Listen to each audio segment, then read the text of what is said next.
Welcome everybody to Big Ben Trigger finger. Yep. All right, go ice stock. Technical difficulties. Anywho, Yeah. welcome everybody. The Rivermen swept Knoxville this past weekend. Sunday was just a tremendous game. Caden Henry with 2 goals again. 2 goals in each game. Yeah. So yeah, exactly. So right now he has 12 goals, 4 assists, and 16 points in his 11 games with the Rivermen. He has been just on fire when it comes to scoring. And I think my favorite thing was his interview. He said, "Coach Gee told me to shoot, so that's what I'm doing," and he's doing well with it. So, Wade, what did you get out of this past weekend with the Rivermen? I'm starting to see the team come together. Is what I'm starting to see. I'm finally starting to see them get more and more on the same page. Like I said, if you want to be nitpicky, of course, you can do that every single game that's ever played. So yeah, there's still stuff to clean up and improve. I'm sure Coach would say that too. But if you look at the big picture and the direction the Rivermen are heading, it's a positive one. And they're just really coming together as a unit. It all started with the stripping of the letters, and when Caden got here, all that combined have just really turned the page for the Rivermen. And they've really took off since then. And I'm hoping it continues, even though we've lost a few good players to call up to the ECHL. Yeah. Garrett Devine took a call up today to Kalamazoo, which is actually kind of funny because Kalamazoo is playing Bloomington as we speak, I believe, and which Griffin Fox is playing for Bloomington tonight. So that'd be kind of interesting. 2 teammates going at each other. I thought about watching it a little bit, which I need to start bringing in the show again. You know how we started this year. We started talking about the Bison and all that. I think we kind of got away from it. So I'm going to keep trying to bring that back. The Bison play home tonight. They play home on Saturday as well. I believe the Mustangs don't start until another week, I believe. I'd have to check on that.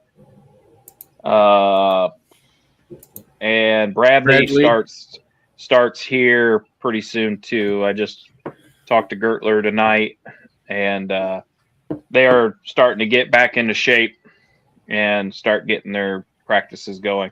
And we don't talk about the Blues or Blackhawks either. So yeah, the Blues. We don't really. I mean, I will say this. I think what's going on, Jared? What's going on, Tyler? I will say this though, guys. I think it's time they trade Bennington.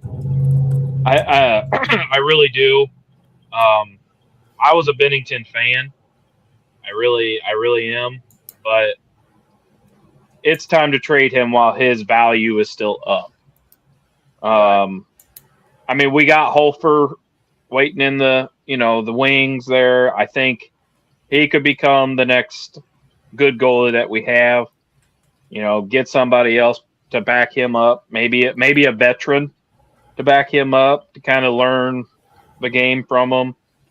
And then get some draft picks for Bennington or something good. I think because if you really look at the Blues roster, it's a pretty young roster.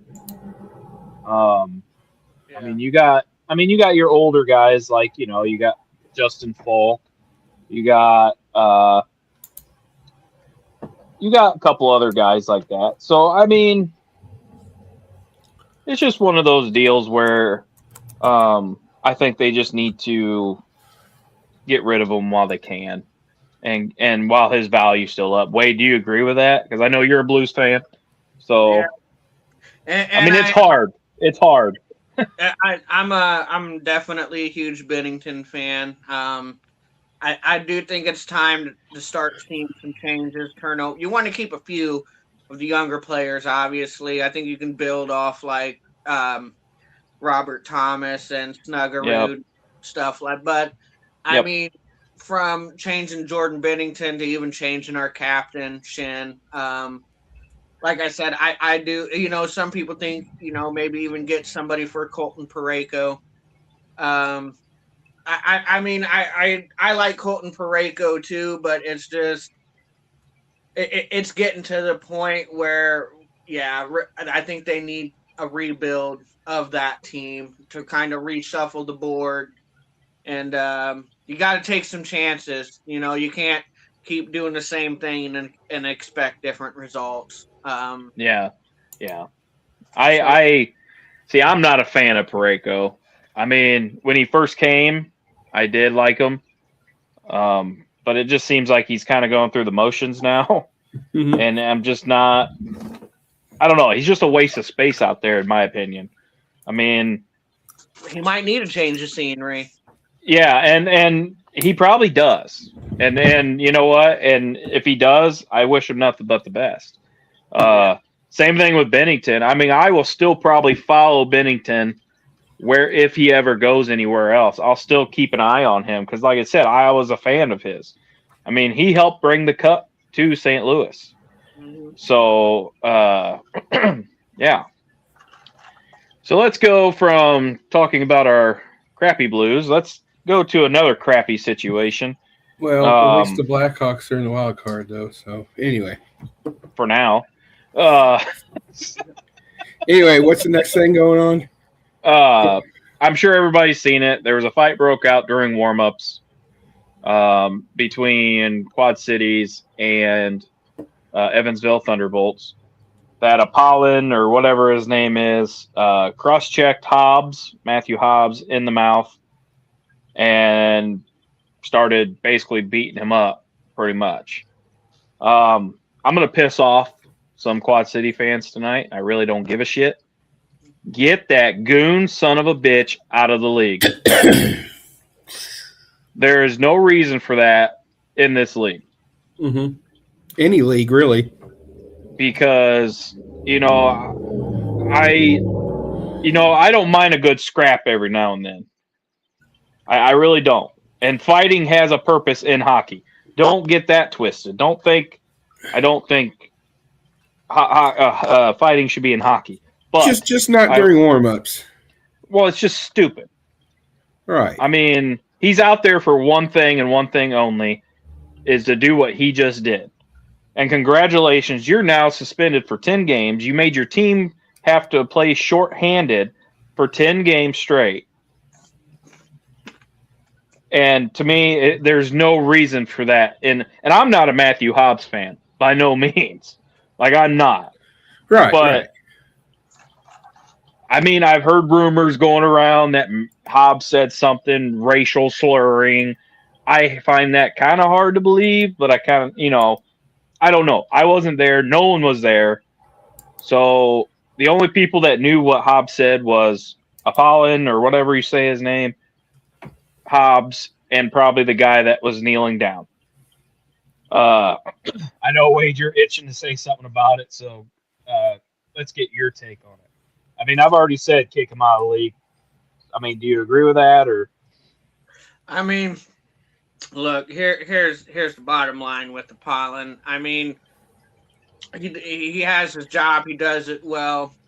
Look, I can see, I understand some of the appeal to a guy like him. He can entertain the crowd and get you going, but what you don't want to see is him do it when the game's not even going on. Like, it's just like, that's a little pointless.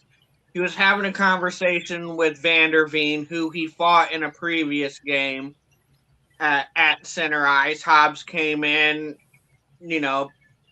stuck his nose in it. And again, like me, I'm not a Hobbs fan. Side note, might piss off some Thunderbolts fan, but I enjoyed watching Hobbs get his face beat in because he likes to go after people that's not fighters and run his mouth. So I enjoy happening to see him actually go up against a real fighter and get his face pounded. I just wish it was during the game and not the warm up. Right. That's the thing is I don't think that was necessary to do that. I don't think there was a legit reason. Like what you said earlier, the first rumors that immediately came out was he said a racial slur, but that rumor was quickly dismissed by multiple people that said they got it straight from the players that nothing like that was said. So it was just basically him being a goon, just starting shit, warm up, and that's something. If you want to drop your gloves and go after Hobbs and just start pounding his face during the game, I'm all for it. Just do it during the game, not the warm up. Yeah, that's what I'm saying. Yeah, no, I agree with that statement. But like, I was talking to Gertler a little bit about it, and he goes, "There's no room in the league for somebody like that. That it will deliberately take it out before the game." Gertler asked me, he goes, "How many goals did that guy score?" I go, "Dude, he scored 11 goals in his whole entire career." 11. Right. And Gertler was like, "Well, you know he's there for one reason only." Mm-hmm. And he goes, "There's no room for that in the league anymore." He goes, "We got he said, we got rid of a lot of them when he was still playing." Because he says the SPHL has evolved and is not known as the fighting league anymore. And he goes, "Yes, fights still happen. Fights need to still happen." But he says the talent now in the SPHL is above that. So I think, and I agree with him when he said that. Send him to I agree with this. Yeah, and then that's what I said. I said, go to the feds. They're known for fighting. So, I mean, I agree with the suspension. I do. I straight up do. I think it wasn't harsh enough, to be honest. I think it could have been. I thought, it could even be a minimum of 15 games, maybe even 20. Like like I said, that the way that started, I mean, he cross-checked him right in the face, and just started swinging on him. And the excuse that I've seen Storm fans use was, he crossed over the red line a bit. Hobbs did, and I was just who cares? Yeah, and I was just like, that is the lamest excuse to cross-check somebody in the face and start swinging. I mean, you might get in their face and be like, "Hey, stay on your side, whatever. I'll see you when game time when it comes up." But oh, stepped 1 foot over. No.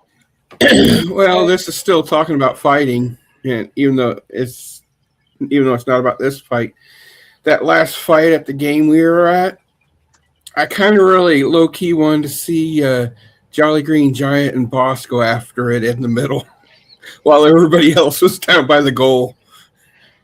Yeah, like I said, it's hard to get two goalies to go at each other. As many years as I've been going to hockey games, that's one thing I have not ever seen is a goalie fight. Because it just seems like every time I didn't go, like for some reason I had something else going on and I couldn't make it, that's when the goalie fight would happen. And I'm just like, son of a bitch. But anywho, I want to know why Toporowski only got one game. Because if they're going to make the excuse of, well, the team, the coach is in charge of his players, well, what about what Tristan did? Yeah. Trudell got 2 games for that. And that was during a game. That was actually during play in the game. Yeah, I thought they went. And honestly, I mean, I probably would have gave Hobbs, because he tried to fight back. I probably would have gave him a couple games too. I mean, I don't think I would have gave him as much as Apollon, but I mean, I kind of think they kind of went light on Evansville too, in a way. Yeah.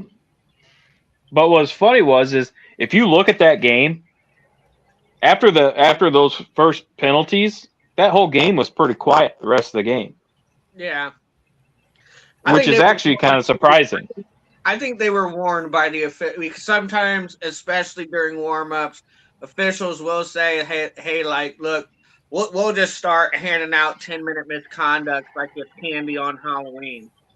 Yeah. So we're not gonna do this shit. Not today. So just let your players know that if their goal is to go out there and start some shit, they're going to get tossed at least for 10 minutes. You know. Yeah. No, and I can see that. But it's just So funny how is that something that the refs, the zebras, can do before the game? Just say, okay, this player has to sit in the box for 10 minutes of the first period. Well, they gotta do something. Like, no, they're not gonna just say you have to sit in no. So it happened before the game. So when the game started, they handed out the penalties, which was fighting not in a period of gameplay or something like that. I can't remember how exactly it's worded. So he got a game misconduct. He got 10 minutes. I think he got a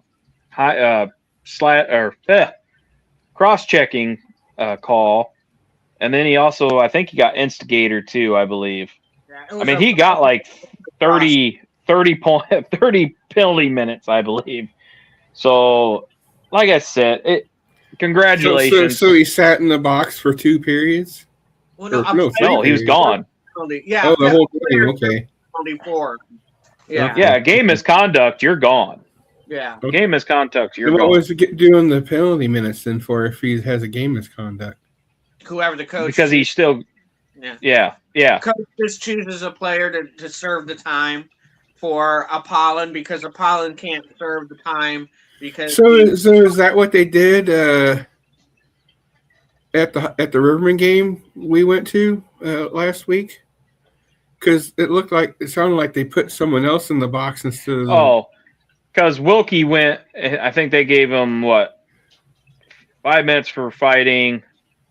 Or no, somebody got a 10-minute misconduct, plus they got something else too. Yes, they just put another. Well, like too many men on the ice.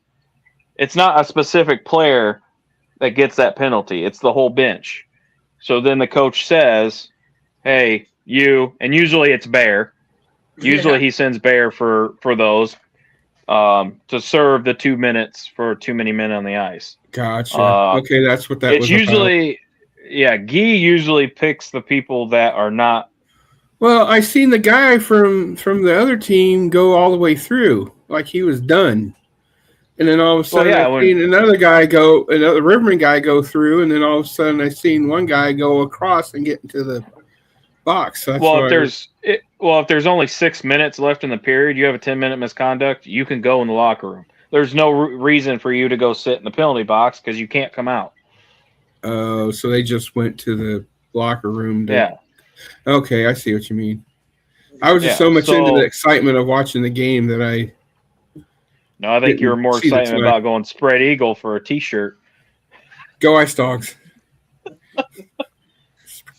But no, like I said, congratulations, Apollon. You got your team to be shorthanded because here's the thing: is he got suspended by the league, so they can't fill his roster spot.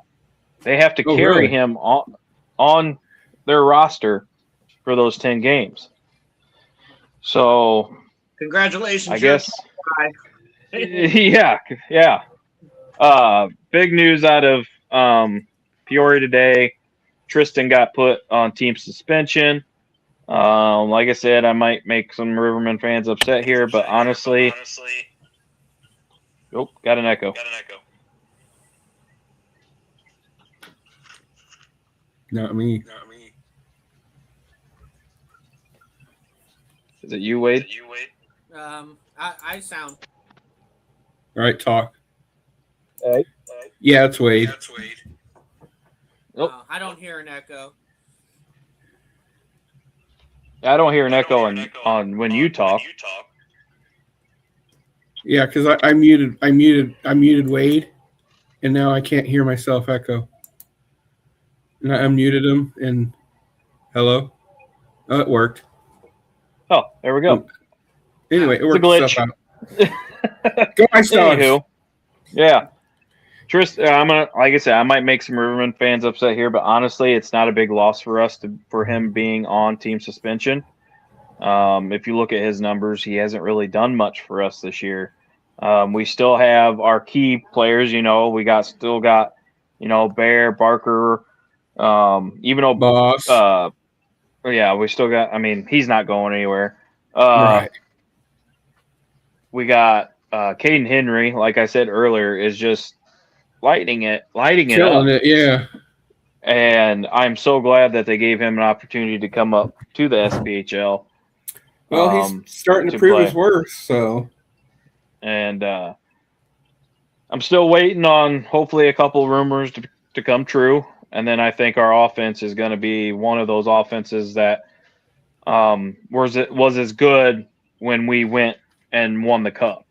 So you think we can get a repeat from 2 years ago then? I hope so. I mean, that's what all Rivermen fans are hoping for. Right.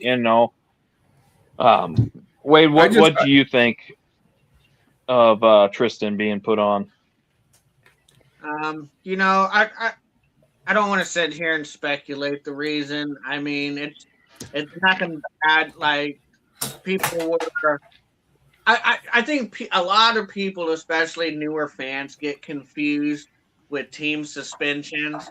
They just see the word suspension, so they correlate it with something bad or he did something wrong, and that's usually not the case with team suspensions. You just put a player on team suspension so you can clear him and you have an extra roster spot while still retaining that player's rights if he wants to come back and play.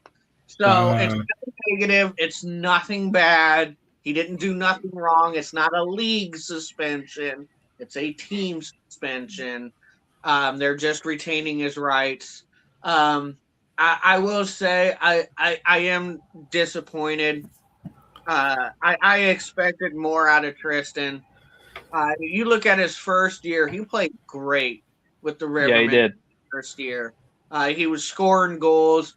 And I just think he got so caught up in policing the game and being our enforcer that he left behind his other side of hockey, and it's disappointing.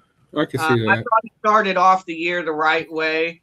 He did get a few goals, but then ever since the Rail Yard Dog game happened, he kind of started to fall back again into the enforcer role where that was the only focus. And it's just like, dude, you look, I mean, he is a tough guy. I mean, I call him Tank for a reason. I mean, the dude is built thick and knows how to handle himself. But there's so much more to his game than that. There is so much more. And that's what's disappointing to me, that, he kind of left that part of his game behind because we sure could have used it. I mean, yeah. But he's also been, suspended or injured, suspended and injured, suspended and injured. So it's just a cycle. And, kind of like what you said, no disrespect to Tristan or anybody who is a fan of Tristan, because I'm a fan of him too. But kind of like what you said, this isn't the worst thing in the world. It's not. No. It's not the world's big. It's not a big loss or a hit to our lineup. So because half the time he's not in the lineup anyway. I mean, most of the time. So it's not that big of a loss. Not as big as a loss as people want to think it is. Yeah, no, and I agree. I like I said, I like Tristan. It's not like I'm trying to bash him, but like I said, it's just I think people think he's the best thing since sliced bread. And honestly, I don't think he's that. I think we have better scorers on our team. Yes, he is a very good fighter, but really, like Wade said, I think his first year was his best year, period. And then, like you said, he kind of started slipping into the enforcer role. And I think, like you said, he just kind of thought, well, I can't score anymore because I'm an enforcer now. I gotta make sure I'm, like you said, policing the game. I gotta make sure that my guys are safe. I'm not worried about getting open. I'm not worried about passing. I'm not worried about this. I'm more worried about somebody taking a cheap shot on my player, and I have to go defend them. And I kind of, I mean, I told my wife, I'm like, I wish he would go back to his first year because, like I said, he was a great player his first year. He was. And yeah, I guess there's not a whole lot more to say on that topic. I'm kind of anxious to see where we go forward with this. I mean, we technically do have a roster spot open now. Now that Divine got called up and Tristan has been put on team suspension. Maybe we're getting somebody that people are expecting to come back. I don't know. I kind of had this conversation with one of the fans on, I believe it was Sunday, because he also heard rumors too. It's like, well, if we get 2 players that are rumored to come back, who do we get rid of? I don't know. I don't know who we get rid of. Do you get rid of the new players? Well, I mean, you look at Norica. He's been a pretty good player for us. He's a big guy. He passes the puck very well. And very for his size. Yes, he does. I mean, do you get rid of Massey? I don't think so. Do you get rid of Shmuel? No. I mean, if you're going to go on performance-wise and goals and whatever, I mean, I hate to say it, but, I mean, you're talking Chartrand might be on the chopping block. You have, like Connor Shmuel might be on the chopping block because he just now started scoring goals on a normal basis. So, I mean, I don't know, Wade. What do you think about it? I mean, I'm kind of torn because, like I said, if we get some of these players that we are expected, to come back, where do you find your roster spots? I mean, luckily for us, we do have a few roster spots open currently. But, I mean, if we had no roster spots open, kind of like what you said, it's just no matter who you pick, you feel bad because of the way like I said, the way this team is starting to come together and starting to find their stride and pick it up. I mean, you really would hate to see anybody go at this point. Like what you said, maybe. But Trudell really likes them, so I don't see it. But I would say maybe someone like Jordan Henderson might be on the chopping block, but Trudell just keeps constantly speaking highly of him. So I don't, we're going to need someone like Connor Shmuel. Now that we got Griffin Fox and Garrett Devine called up, we're going to need players like Connor Shmuel to step up. We're going to, I hate to put the pressure on him, but wearing the C comes with that. We're going to have to see Bear really step his game up and contribute. Not just scoring goals or assists, but even in the face-off circle, because we just lost, Griffin Fox, who's a good centerman. Devine can take draws too, and we're just going to need our captain to really kind of step up now. No, I agree 100% with that. And like you and Connor Poole, like I said, Connor's starting to find his stride with us finally. We need him to find his stride and come through now. Yeah. And honestly, I think McChesney needs to step up again. He's been quiet for the last couple weeks. He's cooled off. He's cooled off. I don't know because I don't believe he got his A back. So the ones that got, I know we kind of talked about it on Saturday, but the ones that got A's are Henderson and uh, Devine got their A's for home. The away alternates are uh, Gillette, and I believe Martin had his on, I believe, but I could be wrong. But yeah, I agree. I mean, we need a Connor Schmuel. He kind of reminds me of like a Ben Assad. Yeah. He's pretty quick. But honestly, I mean, I don't know who we would get on chopping block. Like you said, I know we got some roster spots open, but at the time when we had this conversation, we didn't really have any roster spots open, and so I was kind of wondering, who would be on the chopping block for that? Because I know a certain somebody that might be coming back. He's probably only going to do his 5 games and be done. Mm-hmm. I mean, which I'm going to ask that. What do you think about that, Wade? Do you think it's fair for somebody to come in mid-season and just play their 5 games and say, "Yep, that's all I got. I'm eligible for playoffs now"? It just depends on who it is. I mean, someone like Wilkie, I understand. Well, like him is different though, I think, because he did 2 PTO contracts. Yeah. But I'm talking about the one that would just be like, you know what, I just want to play my games that I'm qualified for the playoffs, and then when playoffs come around, let me know. Yeah, and again, to me that greatly depends on the player in question. You don't do that for just anybody, that's for sure.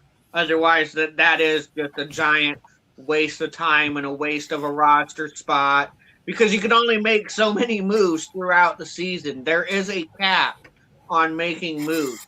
So if you're gonna, you don't want to waste time and energy in a roster spot just for anybody. They've got to have an impact. It's got to make sense. If it don't make sense, they're not that type of impactful player. Then what are we doing? Then it just doesn't make sense to do. So yeah, for me that question greatly depends on the name of the person in question. That's and I'll pretty much leave it at that. It really is kind of a loaded question. It's not an easy one to answer. I mean, in my opinion, I guess I'm kind of old school. Is why would I bring you back for only whatever when all you want to do is basically come in during the playoffs and try to win a cup when you weren't here all season, busting your ass like these guys were, and now I'm going to have to get rid of somebody because you just want to come in. Yeah. To me, I'm sorry, but I don't agree with that. And I said, understand that too. I totally get your side. And I mean, like I said, that's why I said Wilkie's different because at least he is playing more than just his qualification games. And it's just I don't know. I kind of agree with you. It's a loaded question, but it's just one of those things too. It's like I don't appreciate players that think that they're above everybody and think that they can just come in and win another cup when they didn't put the whole season in, and I don't know. That's just my opinion. Yeah, because you might have to cut a player like Norika, and honestly, I really don't want to see Norika go. I want to see how this plays out with him. And unfortunately, I think he would be one of the first names on the chopping block, and I don't think he deserves that right now, honestly. No. So like what you said, him and Chartrand, and like I said, I like them both. You just really don't want to see anybody go at this point in time, but in this business, you're probably going to see a few more names go that you ain't going to want to see go. Yeah. So, Yeah, I agree. I agree 100%. But, like we've said in the past, hockey is, it's a sport where you see a lot of people go in the SPHL. It's not like the NHL where, you have your team and majority of the season you have your whole team throughout the thing. SPHL is different. There's constantly roster spots opening up and filling up. So before we move on to talking about this weekend, because the Rivermen are on the road this weekend against Birmingham. Ben, did you have some news you wanted to share about next week? Yeah, but first let's go ahead and get to Wade's portion of the show. Yeah, let's do that. Go. And Wade, tell us about Bayleaf, will you, please? Yes. Bayleaf Indian Restaurant and Bar in downtown Peoria, a couple of blocks away from Carver. I went there before Friday's game. I had their tandoori chicken. And ooh, yummy. Oh my God, it was so good. Sounds good. So good.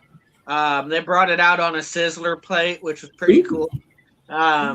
So yeah, like I said, I've never been disappointed by a dish there at all. They had different levels.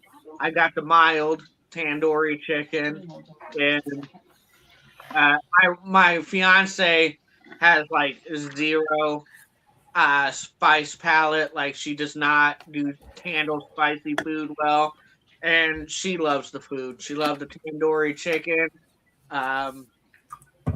She got a chicken dish. I can't remember exactly what it's called, but again, she had nothing but good things to say about it. So get on down to Bayleaf, try it out. Try it out. You will not be disappointed in the food there. It is good food, fair price, good service. Not that far away from Carver Arena, guys, and you can leave your car in the parking lot. Parking is free. Please go down there and try it. You won't be disappointed. Tell them I sent you. Yeah, tell them Wade sent you. Also, will you please welcome the newest member of the show, Melvin Russell? Say hello to Melvin Russell, everybody. Oh, he's got to go food. Go get food. He's hungry. So, with that said, oh, good. With that said, this Sunday actually technically starts the 40th annual Chili Bowl Nationals. Sunday, they're basically just letting people in, checking it out. And then Monday through Friday is pretty much lineups, drivers meeting, and hot laps. And then Saturday, you got the feature hot laps and the big race. And I'm not for sure how much it is, but I haven't found that out yet. But there's 400 midgets entered. And Tony Stewart has named race cars, Wade. Race cars. Wait a minute now. It's not like the CMLL wrestling I watched today that had a full 20-minute match of nothing but midgets right for us. Out there driving like. Well, technically there is, because Rico is a.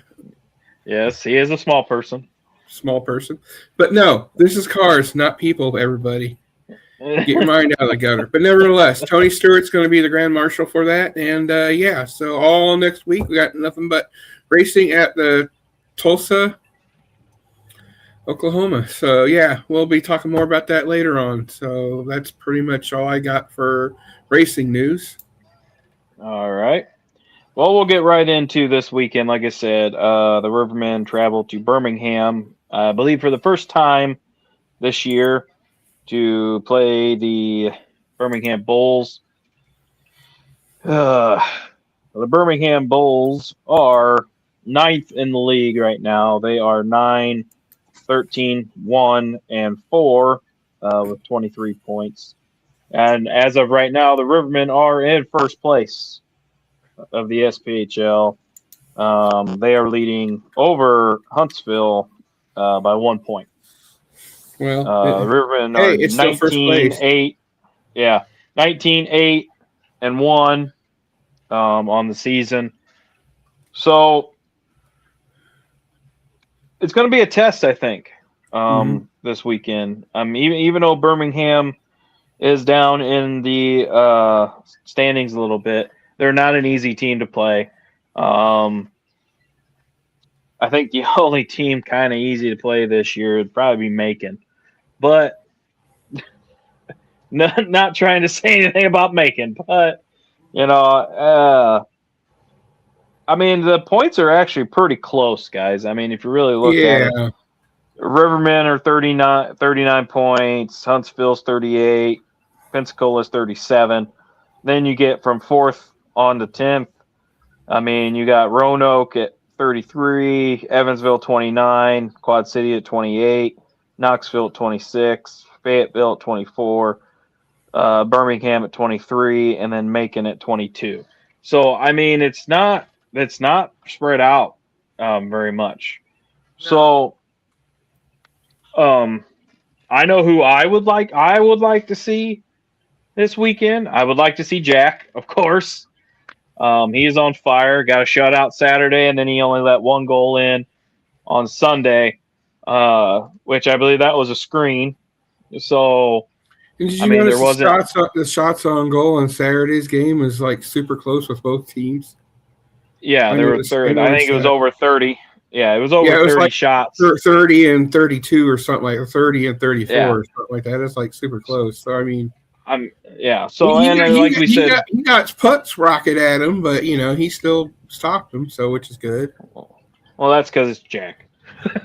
I just wish they could have got that 5th goal, so that way I could have gotten the free biscuit. But anyway, yeah, he is tracking the puck very well. Oh yeah. This year, it's amazing how well he's tracking the puck. I would like we said earlier in the show, I'd like to see some of these players step up. Now that Devine got a call up, Griffin Fox is called up, we need to start seeing people start taking the reins and start stepping up and starting to kind of fill that void. And one person that we haven't really talked a lot about that could fill that Garrett Devine void is Mike Gillette. He is a very physical player. He knows what he's doing out there, so it's not like he's out in left field. I guess what would you like to see this weekend? I'm kind of right along with you with what you said. I want to see Jack Boston.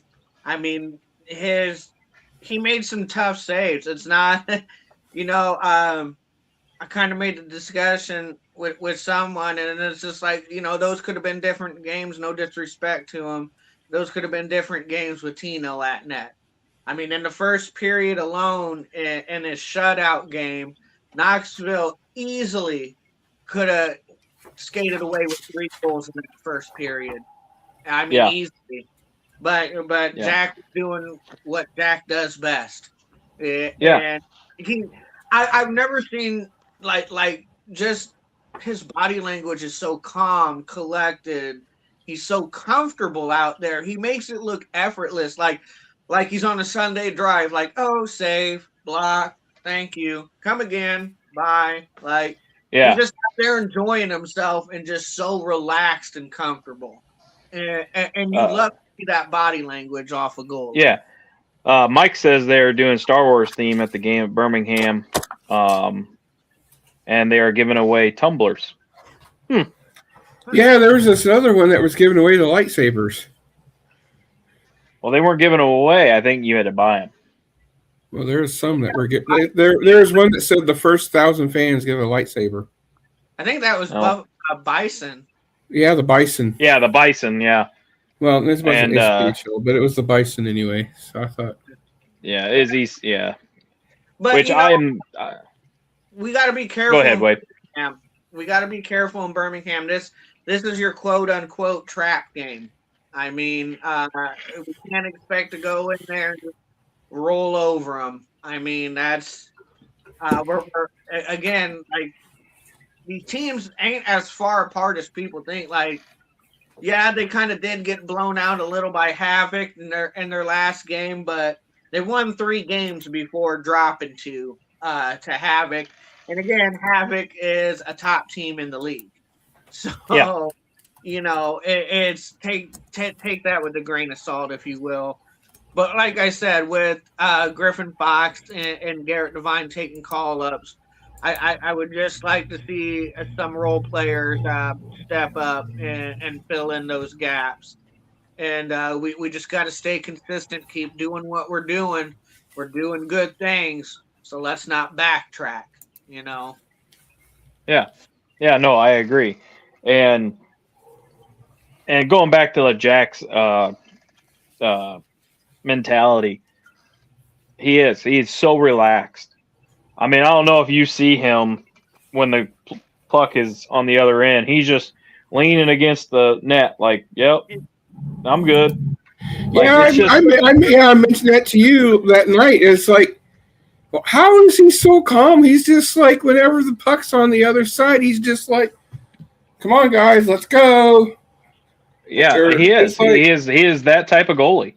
He is just so relaxed. He don't pose like him, but his pose leaning on the net kind of reminds me of a Ken Dryden, what he used to do in the NHL. With he was a big goalie, so he just kind of used to lean on his stick like while the puck was down at the other, and then when it was coming, then he would get in his set Yeah. position. It's kind of like what Jack just kind of lays back, throws his arm Yeah. on, and Yeah. like, all right, here we go.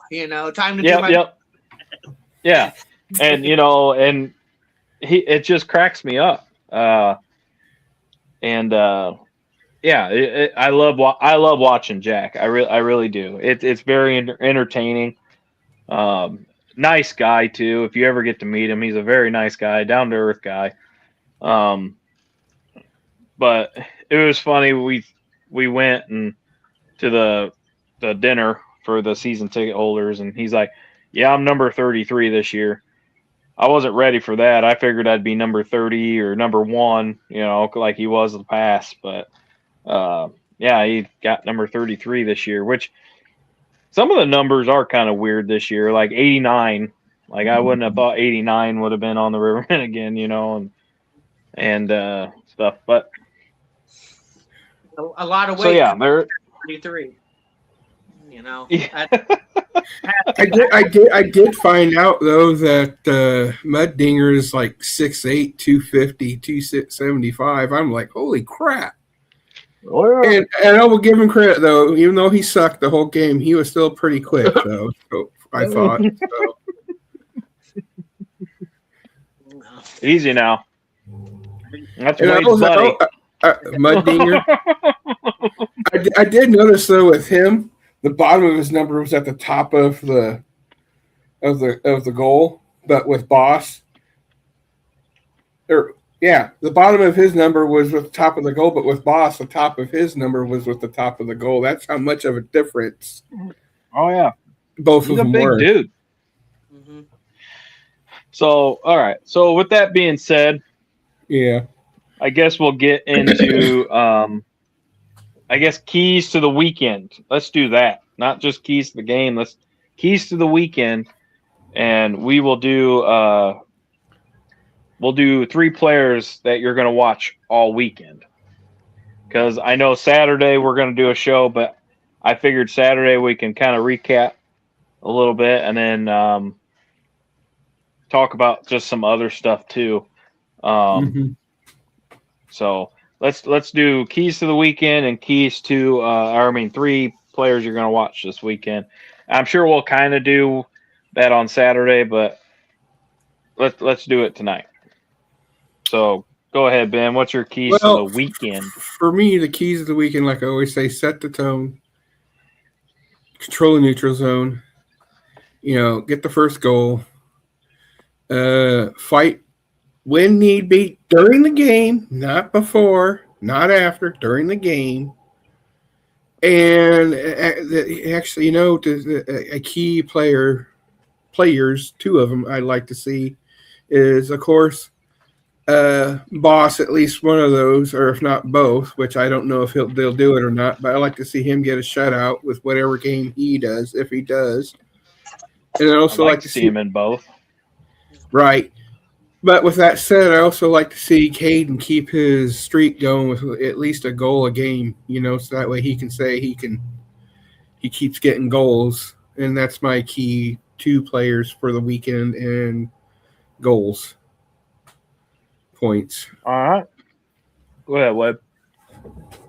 All right. Well, my key here is going to be puck and board battles. I want to see Rivermen do well in those areas. We got to win those puck and board battles more than we don't come away with the puck and Right. get going that way. I have noticed when we're playing well, we are winning those puck and board battles and we're doing good things. So I would like to see that continue in Birmingham. Also, I think we're going to need a good team defense around whoever is starting at goalie, rather that's Jack, rather that's Pino. I want to see a good team defense blocking shots, clearing the rebounds, and getting the puck down in our zone. I think that's going to be very key. And one that I usually do say a lot, and so I'll say it again this time, is special teams. I am a big believer in special teams always being a key factor in games, both on the penalty kill and power play, and that's going to be true again in Birmingham. I do think we could take advantage of Birmingham on the power play and get some points there. So that's what I'll be watching for. Um, Players to be watching for outside of Caden Henry, obviously, is Yeah. like I've alluded to earlier in the show, is I want to see some of our role players help fill in the gaps and step in for, Fox and Divine. And, I'm going to start with Connor Smool. He's been doing good things lately. I want to see that continue, and it's going to have to continue for us to be successful. I want to see Dylan Massey. Got my eye on him again with these guys coming up. With going up, Dylan Massey is going to have to be a key contributor out there on the ice as well. And we alluded to it earlier. Mike Gillette, like what you said, he is kind of like that perfect step in guy. He's very similar to Garrett Devine. Very, very similar. Same style of play. So I got my eye on Mikey to see what he can do this weekend. So those are my players and my keys. All right. So my keys for this weekend is win your one-on-one battles. I know we've never we never heard me say that, but I believe one-on-one battles are important this weekend because Birmingham is just they're going to say, well, Peoria's in first. We're going to throw everything at them. So win your one-on-one battles is one of my keys. The other one is get pucks deep. Get pucks deep in your offensive zone. Work the forecheck, and make sure that no loose puck gets in dangerous positions. And what I mean by that is if we're getting hard on the forecheck, make sure that our defenders are ready to go the other way. Because I know a couple times this season that we have seen Rivermen be a little too aggressive on the forecheck, and then there's a lot of 2-on-1 or 1-on-2 breakaways, and sometimes the goalie gets us out of it, and sometimes it doesn't work that way. My third key is get the first goal. Always get the first goal. You need to with this team. Like I said, they might be down in the standings, but I believe they are a good team. They haven't really been blown out this year. So if we play like we played this past weekend, I think we'll be just fine. So my three players that I would like to see, or I'll be watching, I should say, is our captain. I'm going to see how he steps up with Garrett Devine being called up, and he needs to generate some offensive plays and stuff. My second is going to be it's going to be Henderson. Jordan Henderson. He received the A. We'll see how his leadership skills, kind of continue.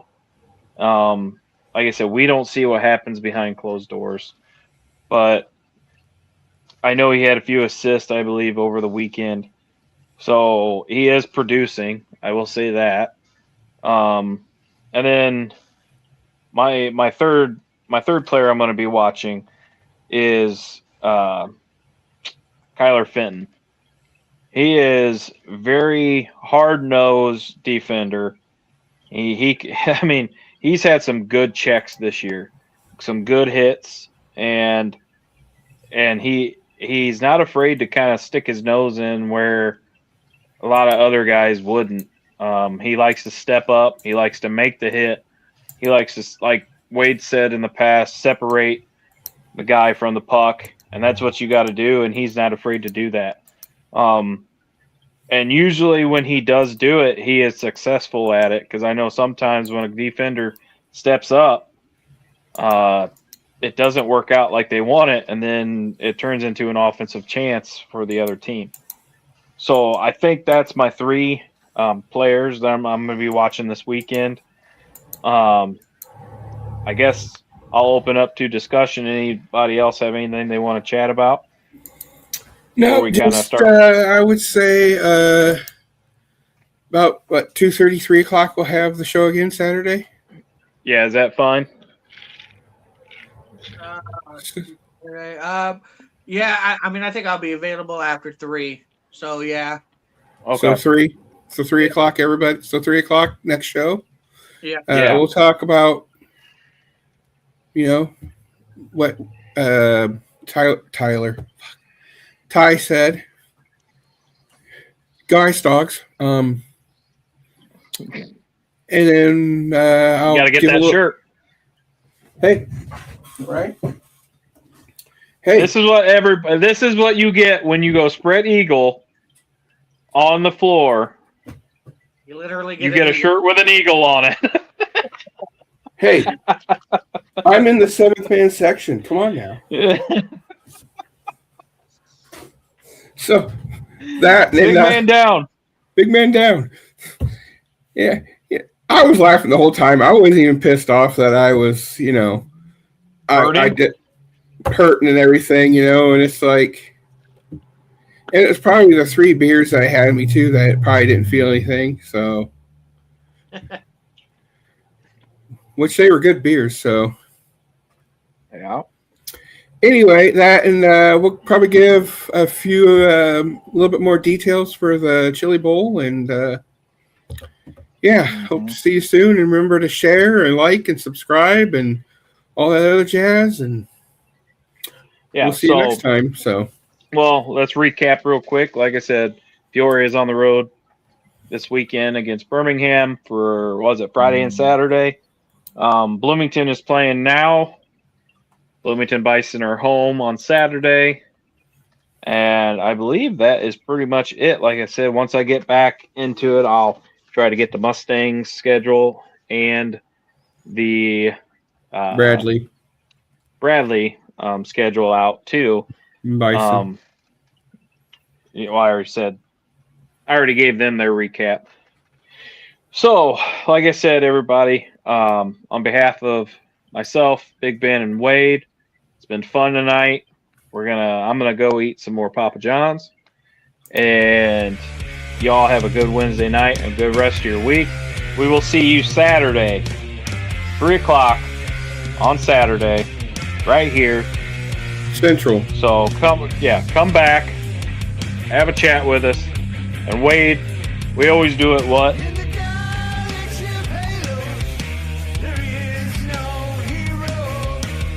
Go Ice Dogs.